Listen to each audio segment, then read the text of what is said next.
You thought you had me backed into a corner, didn't you, Razor Griddle? I see what you're doing here. I mean, you have asked me to cook crocodile for a challenge ingredient dish, along with a few other bits and pieces like banana blossom and celery and rice. But you didn't say that I couldn't add a few things of my own to it. So here is the list. And I'm adding okra, and I'm adding saffron, and a little bit of coriander and some coriander seeds, and I'm going to bring it together into a really delicious dish. So here's how it's going to go. We'll kick it off with the rice.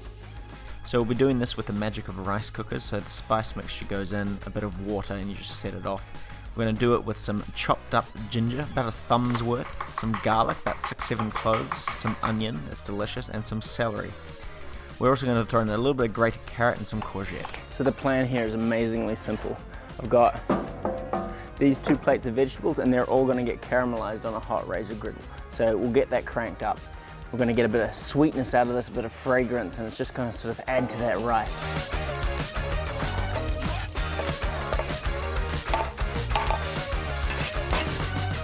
So part of the reason I've got it in a pile like this is because I want to sort of caramelize the bottom, but let all the juices sort of stay in the middle. And I'm hoping that using that technique is going to mean that it's going to get sort of a bit more sweaty in there. It's sort of like working as a team, really, to get that caramelization done. Sort of almost fighting against the heat of the griddle. Smells gorgeous though.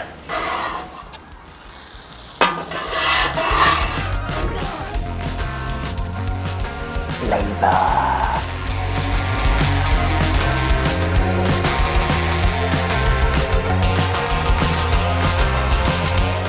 So after putting the fragrant rice down and mixing it through, I discovered what banana blossoms look like, and also got to feel the crocodile. It's quite an interesting texture, no smell to speak of, but it sort of felt a little bit like a cross between a chicken breast and pork fillet. So the okra was also going to go down onto the grill, and then I put the crocodile down on about a medium heat. Down goes the okra, and then finally the banana blossom. I dabbed it with the mango chutney. The idea here was to try and sort of create a nice sort of skin on top with the mango chutney, a bit of a caramelization with the sugars from that. It was good to see it working, but I think I had the grill not hot enough, or too hot for the banana blossom, but not hot enough for the crocodile. But still, it came out like this after a bit of resting. It was actually quite nice. However, the juice was good, but the texture's quite firm. Closer to pork than chicken at this stage. I wonder if it was fresh, if it would be a bit different.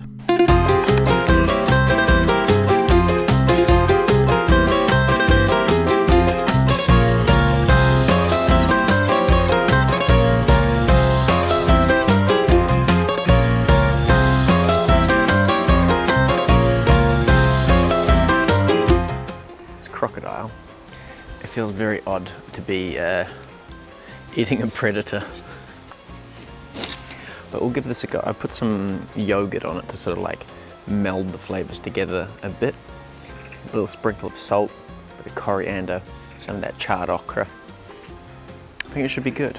Let's give it a go. I'm very interested to try this banana blossom. I think the brine's made it a little bit salty, which is quite interesting. I can see why it's used as a fish replacement. But let's bring the rice, the crocodile, the okra, it all together.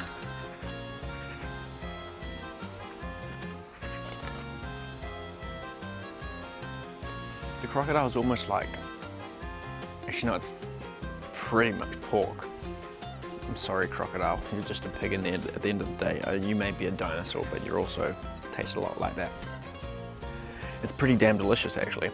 It's not that tender though, and I do wonder if I had maybe, I don't know, drilled it a little bit harder, a little bit faster, and let it rest longer, whether I'd have better results.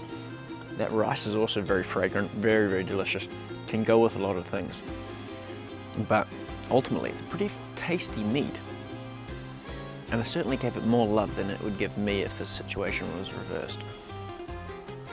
I think it actually all comes together quite nicely, but either way, I'd eat crocodile again.